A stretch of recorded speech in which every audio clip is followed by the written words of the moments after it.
Welcome back, Real Estate Investing Fools. I'm Deidre Woolard, editor at Millionacres.com, and today we have a spotlight on the future of offices. This is just a topic I'm obsessed with right now.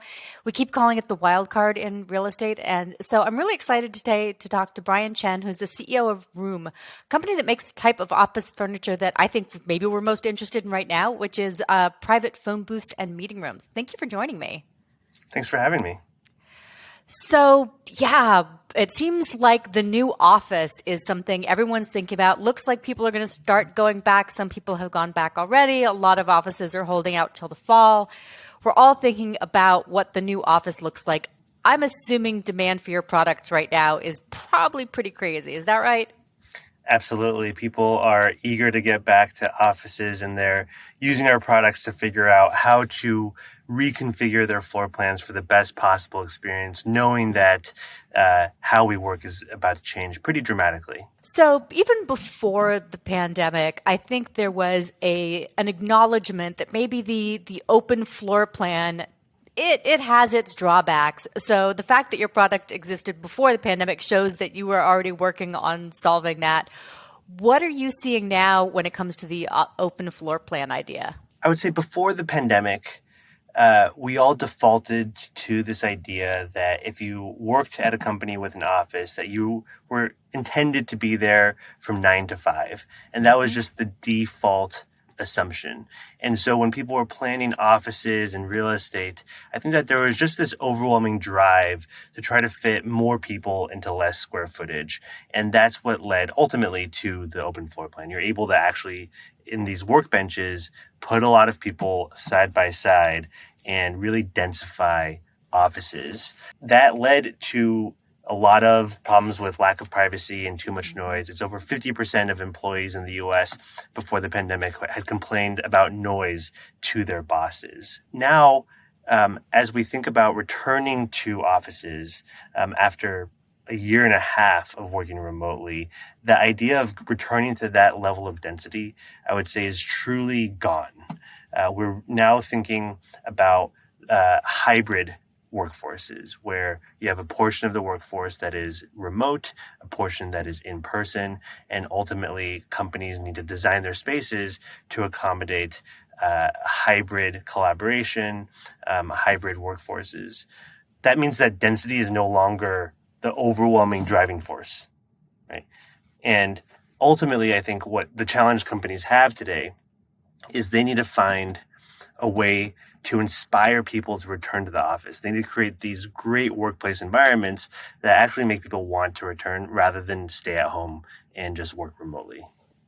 Yeah, I think that's something that I'm seeing a lot is that this is what a lot of offices are thinking about. What will drive people back? Because we've all developed these habits when we're working from home. And I think for me, one of them is sometimes I talk to myself, not a thing I can do in the office. So with privacy and soundproofing, how does Room kind of address that issue particularly? Are the rooms soundproofed?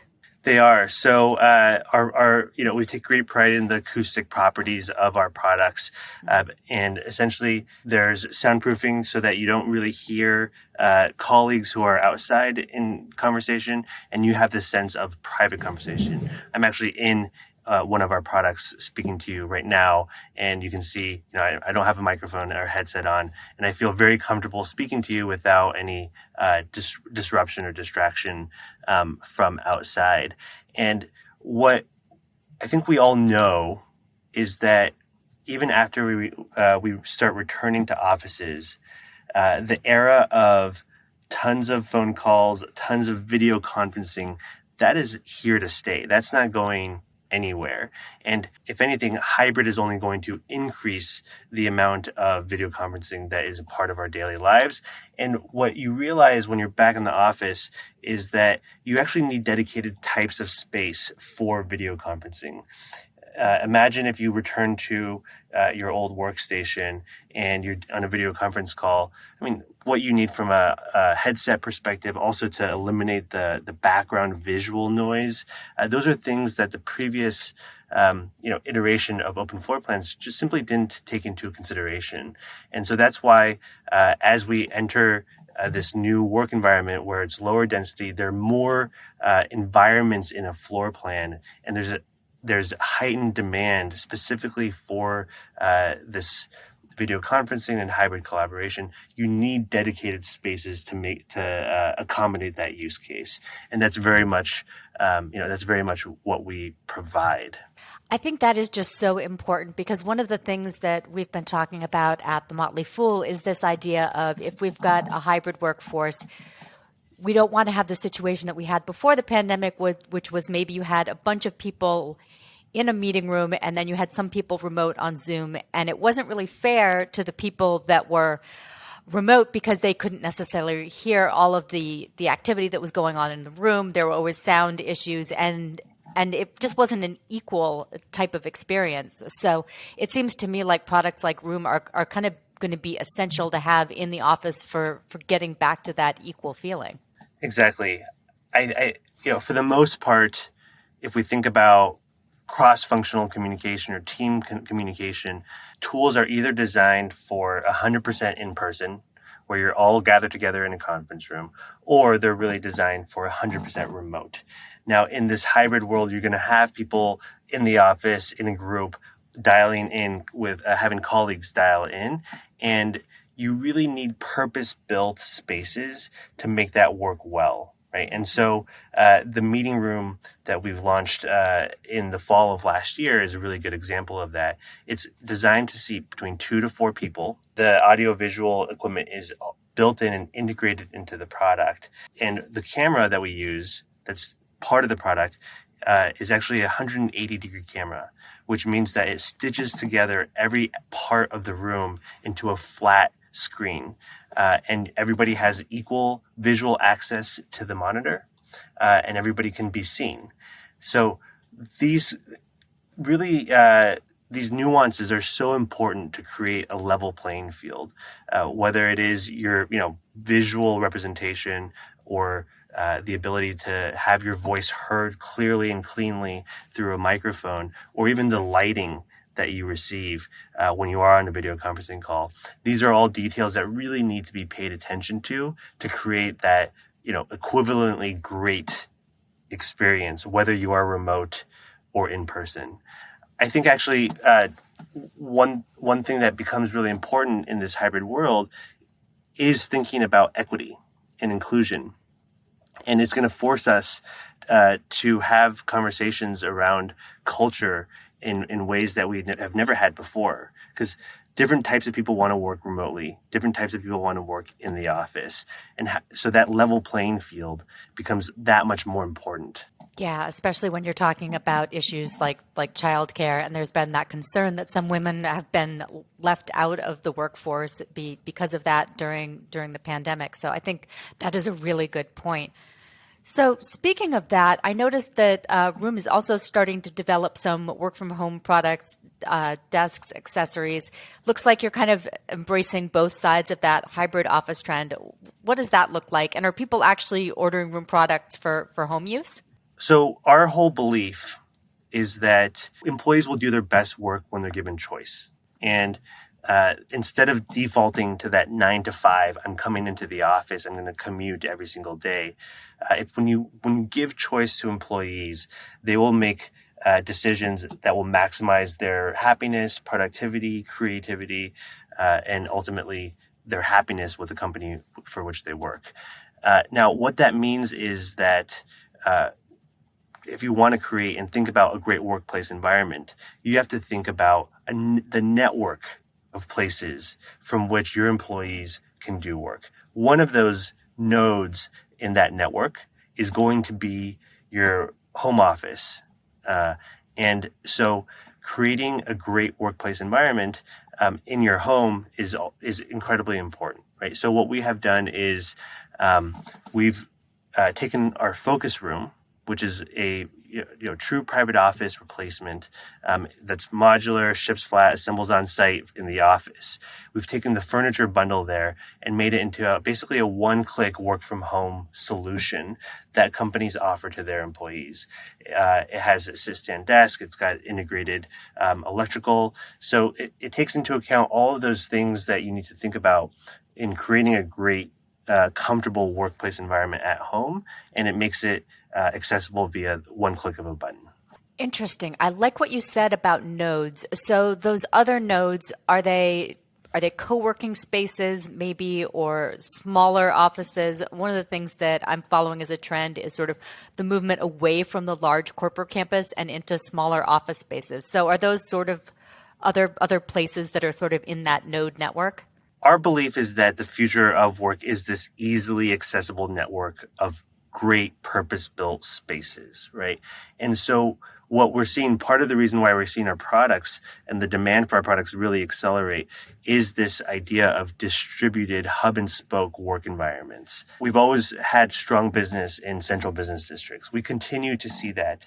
But what's really interesting is we're also seeing a lot of demand now coming from flexible office providers that are opening up locations in suburban, formerly retail real estate spaces, and they're converting those spaces to be new nodes in this new kind of network of workplaces. So that what that means, right, is if you live in New York, for example, instead of being required to commute by subway 1 hour every day each way, you're able to actually go to the nearby mall and access a great work environment there, right? And we're seeing this also in multifamily residential real estate. There is a strong push from multifamily real estate developers to make sure that they're competing on their work from home amenities, which oftentimes is, if you're building a residential building, the business center that you had previously had in mind is you probably need to reconceptualize to be competitive. And people, the flexible office providers, the co-working spaces, they've really mastered what it takes to build great workplace environments, and a piece of that is the products that we provide. So that means that our phone booths, meeting rooms, focus rooms are finding increasing presence in multifamily real estate, not just central business district. Yeah, that is so smart. It's been interesting to me to watch that type of space is now absolutely a multifamily amenity. So let's talk a little bit about sustainability. How does Room think about sustainability when it comes to design and also to recycling or refurbishing? We really want to take a very holistic view of sustainability and the impact of our products on the environment. So we approach it through a few different angles. The first angle is materials that we use. Our phone booth, as an example, uses a little bit over 1,000 recycled plastic bottles in every single product. And we use that material for the sound absorption properties that go into the product. The second aspect beyond materials is your entire supply chain, right? So the products that we manufacture, that we design, they're large, but we design them to ship flat and to assemble on site, which helps save on carbon emissions. And we actually have programs in place with our logistics partners to offset carbon emissions along the freight and logistics aspects of our business. And the final piece, which is probably the most important, is when you look at the built environment and the wastefulness of it, it really comes in the cycles of tear down, build up. That is where the carbon emissions are truly coming from. The most sustainable chair you can have, for example, is the one that you don't throw away, but it's the one that you use for a very, very long time. So our products are designed with 10 to 15 year life cycles in mind. And because of the modularity and the movability and adaptability of the products themselves, they can be used across multiple cycles of leases. There's this great demand for shorter term leases, right? For more flexible leases. And instead of having to have your offices and buildings go through these cycles of tear down, demolition, white box, build up, respec, by using Room modular architecture, you're able to eliminate that and really repurpose your floor plan in a way that still remains truly purpose built and optimized for your specific use case, but without requiring a new product and thus the waste that comes along with that. I love that you mentioned the word modular because I feel like the interesting thing about Room is it's sort of modules within a larger open space, which I think is just it's just really smart because I think a lot of times we think of modules as sort of individual things that are then stacked together, but you can actually have modules within a larger space. Yeah, and I think when people are looking at returning their employees to offices, there's still this big question of who really wants to go back and why are they going back. And if the workplace strategists we talk to, the facilities managers, real estate directors of real estate at the various companies that we work with, they all have this question of what is the density that the office is going to need to accommodate, and what types of work will it need to accommodate? Will it mostly be focused work, or will it mostly be collaboration?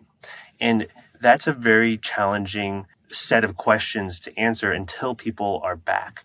Now, when you take and adopt this modular strategy to the work environment, you don't have to. You can take the guesswork out a little bit. You don't have to commit yourself to a completely new design and construction that you're going to be stuck with for the next 10 years. You can instead take kind of this pilot experimental approach with modularity, and you can see whether the focus room is being used more or less than the meeting room. And then you have this opportunity to adapt to the needs of your employees over time. And that's really what makes for a great environment. It's the environment that can adapt and really co-evolve with your team and culture. That's really going to be where the magic happens, the recipe for a great workplace environment. Fantastic. Okay, last question for you. I always like to ask product creators how they're thinking about their own real estate usage. What's that like for you? Storage, manufacturing, how are you expanding? Yeah, so we've kept our office throughout the pandemic, and we've let our employees know that really choice is theirs. And the office is one node, as we were talking about, in the network of places where they can work. And we try to really make it an inviting environment where people can come and be inspired to do great work. What that has meant is, people are probably coming in 2 to 3 days a week. The density is a little bit lower than before, but the energy and the positivity and the intentionality of this space, I would say, is higher and more inviting, right? And that's really, as a company that provides what we ultimately want to sell is great workplace environment. Obviously, we need to be kind of living what we preach, and so our office is very much a manifestation of that. How about with storing your products, though, and manufacturing them? So I think, as with everybody right now, we're experiencing crazy supply chain disruptions in the world, right? And a lot of what that has led to is a shift in manufacturing and supply chain strategy from thinking purely about outsourced supply chain models to really thinking about onshoring. So we have seen a lot of our supply chain move onshore, get reshored. We work with domestic suppliers. Our products are manufactured in Indiana. That has a sustainability impact, as well as just reconfigures the space that we end up occupying, right? So I think that trend is going to continue and probably accelerate. So for us, we also have a significant operation in Europe. We have offices in London and Berlin. And really what we're moving towards is a regional manufacturing strategy so that our products can be as closely co-located as they can be with our customers. That is so smart. Well, thank you so much, Brian. This was fascinating. So much food for thought in this one. So reminder to listeners, you can learn more at room.com, which is just a great URL. Stay well and stay invested. Thank you.